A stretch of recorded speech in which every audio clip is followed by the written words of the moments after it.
घूस लेते हैं, कुछ तो है गड़बड़। मर्जी अगर सत्संग से पहले कभी ऐसा हो गया हो तो फिर क्या करें उसमें? पहले का जो रहा है तो मतलब अगर एकत्रित हुआ हो, अगर वो खर्चा हो गया तो हम ज्यादा प्रेस नहीं करेंगे। अगर एकत्रित हो तो उसको कई धर्म कार्यों में हटा दीजिए, क्योंकि वो आपके वंश के लिए, आपके परिवार के लिए हानिकारक रहेगा। आप अपनी कमाई जो सरकार को आप देते हो, आपको सरकार देती है, उससे तो ठीक है, क्योंकि वो आपका एक कार्य प्रणाली है। लेकिन उसमें जो आप, तो फिर वो अधर्माचरण के द्वारा कमाया हुआ धन होगा, और वो आखिरी में आपको और आपके परिवार को, वंश को, वो कहीं ना कहीं दूषित कर देगा। इसलिए हमारी प्रार्थना है कि अर्थ प्रधान बुद्धि रख करके कर्तव्य कर्म नहीं किया जाता, कर्तव्य कर्म प्रधान बुद्धि रख करके अर्थ को शासन में रखा जाता है। तो ये जो घूस लेकर के बड़े बड़े महल बना लिए जाते हैं, परिवार की सुख सुविधाएं एकत्रित कर दी जाती है, उनके बच्चे ही बुद्धि भ्रष्ट हो जाती है, और बच्चे ही माता पिता को प्रताड़ित करते हैं या स्वयं आत्महत्या कर लेते हैं। बहुत हम सूक्ष्म बात कह रहे हैं, इसको लोग जल्दी समझते नहीं। या ऐसे बच्चे पैदा होंगे जिनको जीवन भर संभालते रहो, या ऐसे बच्चे पैदा होंगे जो जीवन भर का गम दे देंगे, या फिर ऐसे बच्चे पैदा होंगे जो जीवन भर तुम्हें पीड़ित करेंगे, तुम्हें सताएंगे। वो अधर्म का धन कभी चैन नहीं लेने देगा।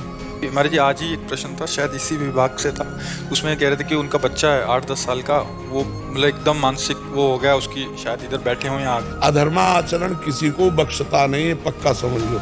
सबसे हाथ जोड़कर प्रार्थना है, धर्म की 100 रुपया की कमाई तुम्हारे घर में आनंद फैला देगी, और अधर्म की 1 करोड़ की कमाई तुम्हारे परिवार को, तुम्हारे वंश को वो विस्फोट पैदा कर देगी, बुद्धि भ्रष्ट कर देगी। ऐसे रोग, ऐसी घटनाएं, ऐसी बौद्धिक स्तर की मारामारी मच जाएगी कि आप कभी सुखी नहीं हो पाओगे। इसलिए अधर्म का पैसा मत लो, उसे जहर समझो, और धर्म की कमाई, मेहनत की कमाई आप उससे सेवन करो। वो तुम्हारे परिवार को दीपक की तरह जलाती रहेगी, हाइलोजन की तरह। बेईमानी से तुम चमकोगे, एकदम फ्यूज हो जाओगे, और दीपक की तरह जलोगे, वंश परंपरागत जलते रहोगे। आप एक बात समझो, हमारे घर में बच्चे ही थे, गेहूं बेचा गया किसान में, 100 रुपया का बेचा गया। बहुत सस्ती चीजें जाती थी, तो 110 रुपया उसमें आ गए, और जब पिताश्री ने घर में गिनवाया तो 110, तो उनका गेहूं तो 100 रुपया को बेचा गया। 110 कैसे आ गए? पूरा 110 रुपया ले जाओ उसके पास और गिन के उसको दिखाओ कि 10 रुपया तुम्हारे ज्यादा थे, ये दे।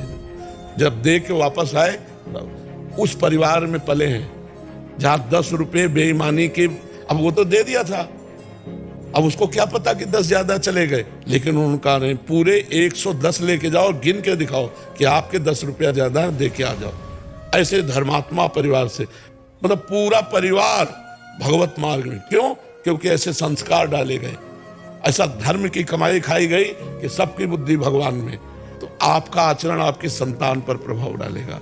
इसलिए डरो, जैसे जहर खाने से डरते हैं, ऐसे घूस से डरो।